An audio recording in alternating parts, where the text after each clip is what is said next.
इंदौर की तंग गलियों में बसा वो पुराना मकान जहां खुशियां कभी दाखिल नहीं होती थीं। रात के सन्नाटे में रसोई से बर्तनों के पटकने की आवाजें आ रही थीं। 18 वर्षीय अमित अपनी अंधेरी कोठरी में बैठा एक पुराने टूटे हुए कैमरे को साफ कर रहा था।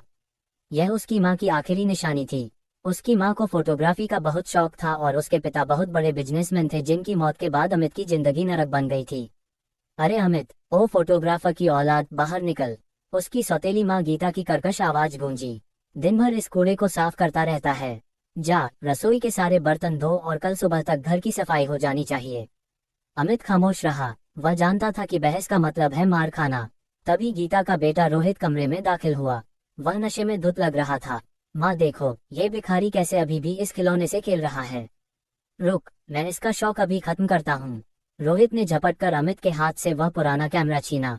नहीं भाई, इसे छोड़ दो, यह मेरी माँ की आखिरी निशानी है। अमित गिड़गिड़ाया। माँ की निशानी, ये ले। रोहित ने कैमरे को जमीन पर पटका और अपने भारी जूतों से उसे कुचल दिया। कड़क की आवाज के साथ कैमरे के लेंस के टुकड़े टुकड़े हो गए। उसने वह टुकड़े उठाए और खिड़की के बाहर वाले कचरे के ढेर पर उसे फेंक दिया। अब जा और कचरे के ढेर में और उसके पास वाले नाले से अपने माँ की यादें ढूंढ। गीता ठहाका मारकर हंसी। उसने अमित को गर्दन से पकड़ा और घर से बाहर धक्का दे दिया। आज रात बाहर ही सड़, खाना नहीं मिलेगा तुझे। अपमान और भूख से बिलखता अमित पागलों की तरह गलियों में भागने लगा। वह शहर से दूर उस इलाके में पहुंच गया जहां पुराना कबाड़ खाना और शमशान की सीमा मिलती थी। रात के 3 बज रहे थे और कोहरा इतना घना था कि कुछ ही दूरी पर स्थित बिजली के खंभे भी नहीं दिख रहे थे। अमित एक मलबे के ढेर पर बैठकर रोने लगा। तभी पास में उसे एक बूढ़ा व्यक्ति मिला जिसकी आंखें लाल थी और बिल्ली की तरह चमक रही थी। उसने अमित से कहा, तुम अपनी सौतेली माँ से परेशान हो, मैं तुम्हारी मदद कर सकता हूँ।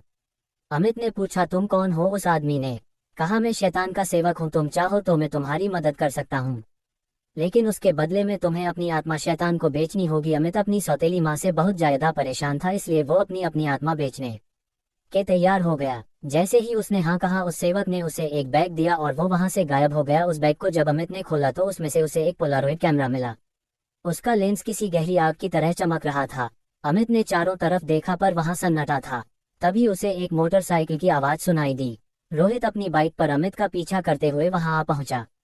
वह अमित को अकेले पाकर उसे और पीटना चाहता था। अबे ओ भिखारी, तू तो यहाँ छिपा है।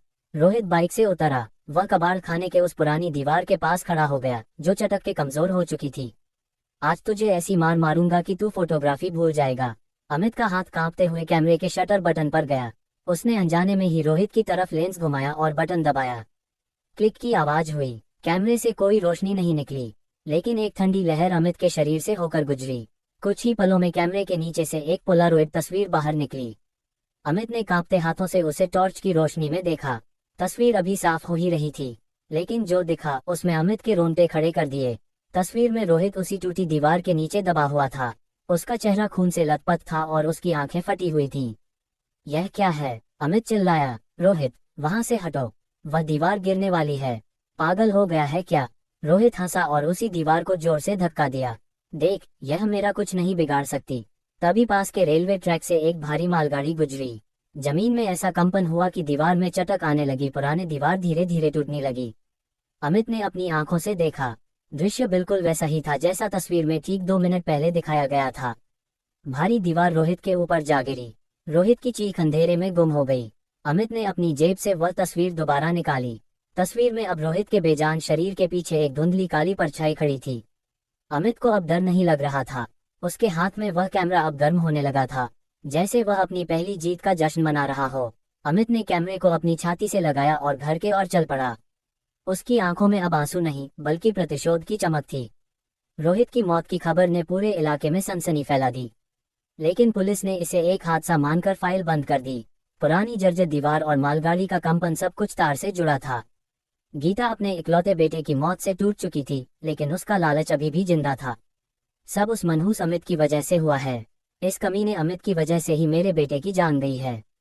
वह रोती कम और कोसती ज्यादा थी। अमित अब बदल चुका था। वह घर के कोने में दुबक कर नहीं बैठता था। उसके पास अब वह कैमरा था। उसने गौर किया कि कैमरा केवल मौत नहीं दिखाता, बल्कि वह भविष्य का सच दिखाता है। अमित को पैसों की सख्त जरूरत थी। वह शहर के एक रेस कोर्स पर पहुंचा, जहां हॉर्स रेसिंग पर सट्टा लगता था। अमित के पास पाई पाई जमा किए हुए 5000 रुपीज थे।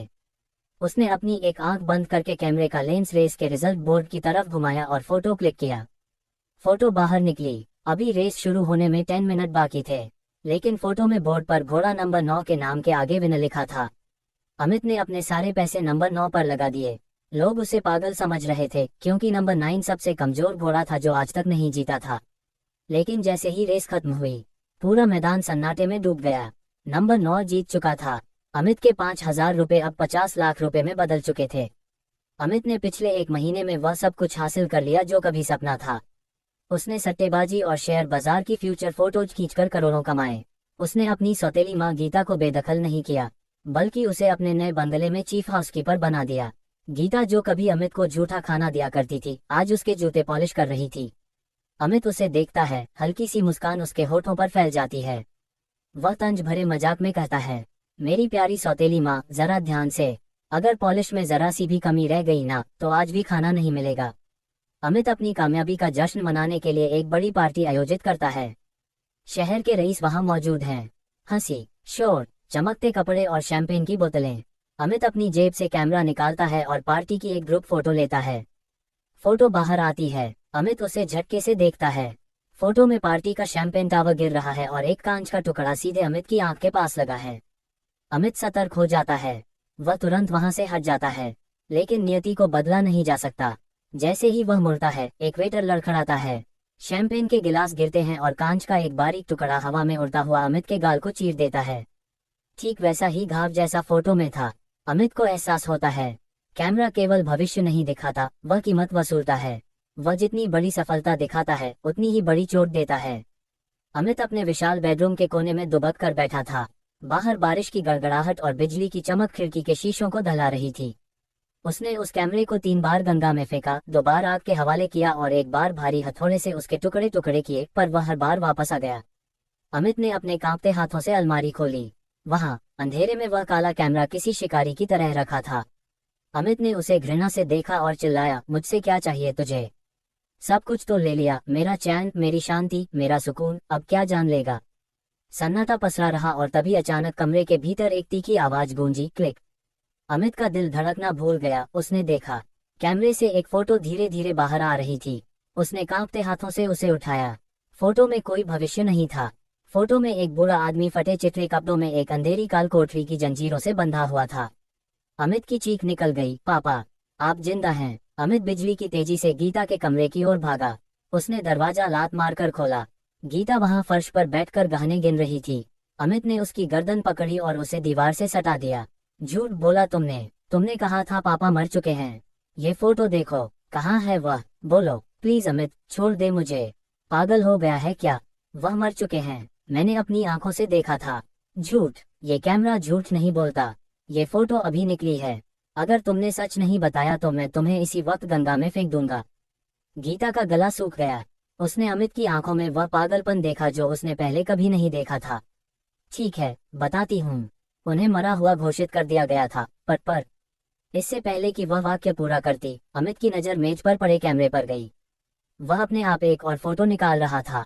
अमित गीता को छोड़कर उस फोटो की तरफ लपका। फोटो में गीता के ऊपर छत का भारी पुराना पंखा गिरा हुआ था और फर्श पर खून फैला था। नहीं माँ, वहां से हट। पंखा? गीता, क्या क्या बोल रहा है तू? अमित उसे बचाने के लिए आगे बढ़ा, लेकिन तभी छत से एक भयानक चिरचिराहट की आवाज आई। पंखे का हुक जंग खाकर टूट चुका था। धड़ाम, भारी लोहे का पंखा सीधा गीता की गर्दन पर जा गिरा। गीता को चीखने तक का मौका नहीं मिला। कमरे में धूल और सन्नाटा छा गया। अमित के पास अब सच जानने का कोई जरिया नहीं बचा था। वह अकेला रह गया था, अथाह संपत्ति और एक श्रापित याद के साथ। घर में पसरा सन्नाटा अमित को खाने को दौड़ रहा था। उसने महादेव की प्रतिमा के सामने माथा टेक दिया। हे भोलेनाथ, मैंने लालच में आकर अपनी रूह बेच दी। मुझे इस शैतान से आजाद करो। मैं सब कुछ त्यागने को तैयार हूँ। तभी मंदिर के पास लगा आईना कंपन करने लगा। अमित ने आईने में अपनी परछाई देखी, लेकिन उसके पीछे वही काला कैमरा दिख रहा था। अमित को अचानक वह पुरानी बात याद आई, जब अहंकार चरम पर हो तो उसे अपना ही चेहरा दिखा दो, वह खुद को ही भस्म कर लेगा। अमित के चेहरे पर एक दृढ़ मुस्कान आई। उसने कैमरे को उठाया और उसे आईने के बिल्कुल सामने एक स्टैंड पर लगा दिया। उसने उसका सेल्फ टाइमर बटन दबाया। एक टिक टिक, कमरे का तापमान अचानक गिर गया। हवाएं चक्रवात की तरह घूमने लगीं। आईने के भीतर से वही काली परछाई बाहर निकलने की कोशिश कर रही थी। 3, 2, 1 डॉट डॉट क्लिक। कैमरे के लेंस ने आईने में देख रहे अपने ही प्रतिबिंब की फोटो खींच ली। एक तेज नीली रोशनी पूरे बंगले में फैल गई। कैमरे के भीतर से हजारों रूहों की चीखें एक साथ गूंजी, जैसे कोई नरक का दरवाजा बंद हो रहा हो। देखते ही देखते कैमरा दधकती आग में बदल गया और पिघलकर राख हो गया। श्राप का अंत हो चुका था, लेकिन अब भी अमित के मन को शांति नहीं थी, क्योंकि उसे अपने पापा को ढूंढना था। वह फर्श पर बैठ गया और अपने पिता की उस धुंधली फोटो को घंटों निहारता रहा। उसने फोटो को गौर से देखा, दीवार की ईंटें, सीलन का वह खास निशान और कोने में पड़ा एक पुराना लोहे का संदूक। अमित की आंखें फटी की फटी रह गईं। पापा कहीं बाहर नहीं, बल्कि हमारे पुराने घर के बेसमेंट में हैं। अमित पागलों की तरह उस पुराने घर की ओर भागा जिसे उसने सालों पहले छोड़ दिया था। उसने बेसमेंट का भारी जंग लगा दरवाजा ठोकरों से तोड़ दिया। अंदर घुटन और अंधेरा था। जैसे ही उसने टॉर्च चलाई, उसकी रूह काम गई। सामने कोने में लोहे की भारी जंजीरों से जकड़े हुए एक बुजुर्ग व्यक्ति बैठे थे। उनके बाल सफेद हो चुके थे और शरीर हड्डियों का ढांचा बन चुका था। पापा, अमित दहाड़ मारकर रो पड़ा। उसने पत्थर उठाकर जंजीरों के ताले तोड़ दिए। उसके पिता ने धीरे से आंखें खोली और धुंधली आवाज में बोले, अमित बेटा, क्या तुम सच में यहाँ हो? अमित ने उन्हें गले लगा लिया। सालों का दर्द आंसुओं बनकर बह निकला। पिता के कांपते हाथों ने अमित का चेहरा छुआ।